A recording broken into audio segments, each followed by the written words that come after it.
So, all you guys out there who watch our YouTube channel have been asking me to make some longer videos that go a little more in depth on some stuff. So this is going to be a real in-depth video that I call the ultimate digital source.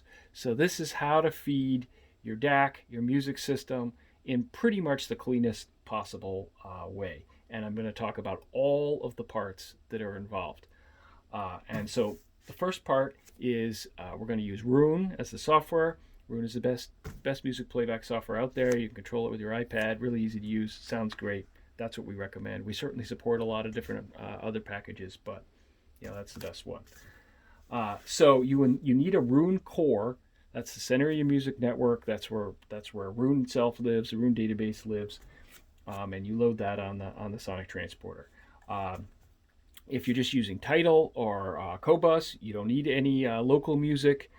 If you've got some local music, you can put a little USB drive onto this. You can connect a SATA drive into this thing to store your music on. You can use a NAS. You have a lot of options. Some people say, Andrew, what's the best way to store my music? Is it an internal drive? Is it USB? Is it NAS? I found it doesn't matter.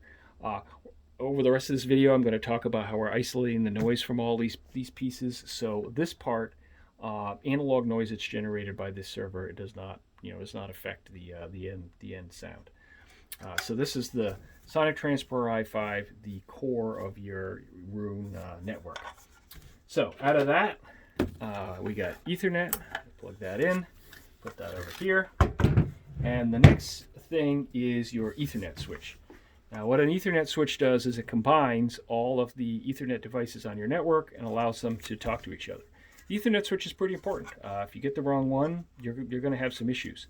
One of the things I always tell people is don't get a smart Ethernet switch. A lot of people buy smart Ethernet switches because they're more expensive and they think that they're better. They're almost always not. A smart Ethernet switch needs to be programmed by a network engineer. When they come out of the box, they typically are not programmed well. People just use the stock programming and they have a lot of problems with them. This is a TrendNet switch. You can buy these on Amazon for about 20 bucks. I love this particular switch. It's very low power.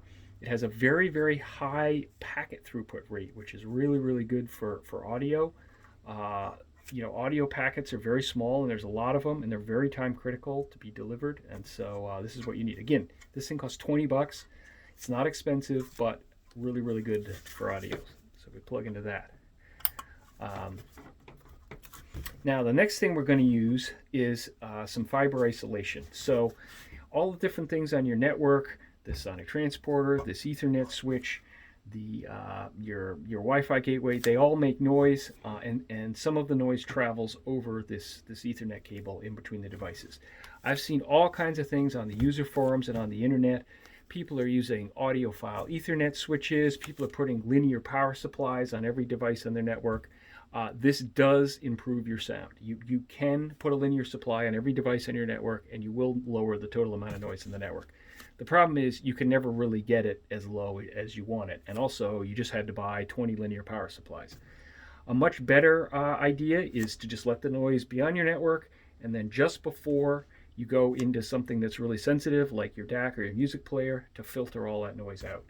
And we're going to do that with this fiber optic cable.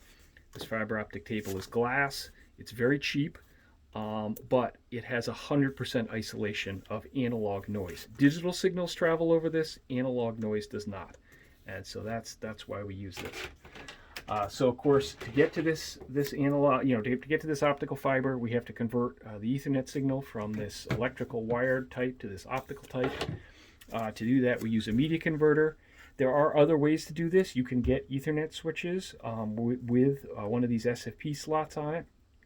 That's fine. That works really well. There's really no difference on this dirty end of the fiber, whether you use a media converter or have a switch. It's one less box.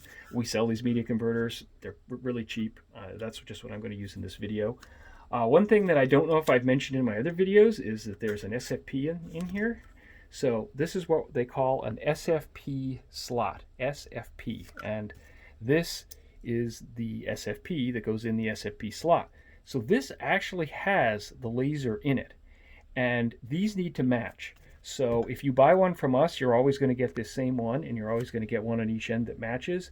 If you have your own Ethernet switch with an SFP slot, you should buy the SFP from us. That way it'll match the other ones you get. The frequency of the laser used, the types of receivers. This is not like wired Ethernet, where pretty much everything is the same. These little Ethernet things are all different. There's a ton of these. There's single mode fiber. There's multi-mode fiber. There's 3 or 4 different frequencies of light. Get one of these from us if you don't want any problems, or at least make sure you have the same SFP on each end of the connection. Put that back in here. So you come out of your Ethernet switch, and again, like another port from this would go to your router. I'm not going to talk about that because again, it doesn't really matter. There's so many different options for routers, mesh networks, all this stuff. Just make sure you get a good one. And then from there, we're going to go into this little media converter here. And then we're going to go use the fiber optic cable. This is the dirty end of the fiber. It's coming out. All the noise is getting cleaned off by this fiber. And then the next piece we have here is the opticalRendu. So we're going to go into that. Now some people say, Andrew, there's a lot of pieces here. Couldn't I do all this with one box? Yeah, you can do this all with one box. Would it sound as good? Probably not. Would it be as flexible where you could replace each piece if you wanted to? Definitely not. We've tried one box solutions. We've tried using a lot of boxes. We've tried a lot of different things over the years. This right now is how we're getting the best sound out of a DAC. All right, so got the fiber stripping off the noise. I got it going into our Sonori opticalRendu here. So now it's nice and clean. So now the important thing is to keep it clean. When you get into the DAC, you want to power the opticalRendu with a really good quality supply. This is our supply. It's a linear, very low noise. Plug that in here. And then now we got to go out the USB port into the DAC. And again, once this fiber's cleaned it, you got to do everything you can to keep the signal clean until it gets into the DAC. What we recommend is this InAkustik reference line cable. So InAkustik makes actually 3 different kinds of USB cables. They have like the reference line, and then they have like a professional line, and then kind of like one other line. I've listened to all of them. The reference is definitely the best. In fact, this particular cable is probably the best USB cable I've ever heard. There's cables that are more expensive than this. There's cables that are less expensive than this. I think this one is the best. So we sell this on our website. Obviously, you just want to use a really good USB cable. You don't have to use InAkustik, but we really like this one. I can kind of go over briefly why I think this one's the best. One of the things is these connectors. I have seen USB cables that cost like $2,000 that have the most miserable connectors you've ever seen on them. They're very loose.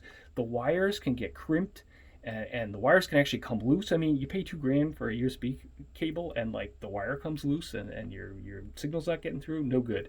These are probably the best USB connectors I've ever seen. InAkustik must make them themselves because I've never seen these anywhere else.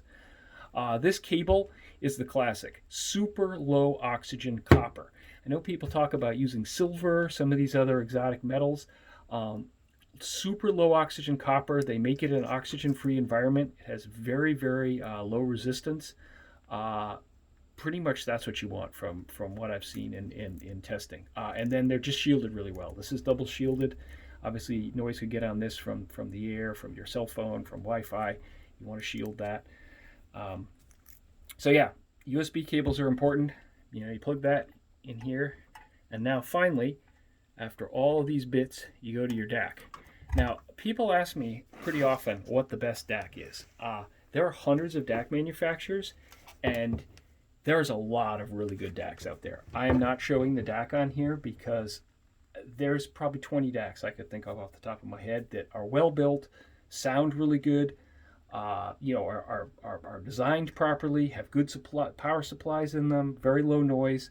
A lot of them have a signature sound of them, and which one sounds best for you and your audio equipment is you really got to listen to it, I think, to find which one you like. So I'm really not going to talk about that much, that part of it. But what's important is when you plug this USB cable into your DAC, you're getting the best possible sound that DAC can provide.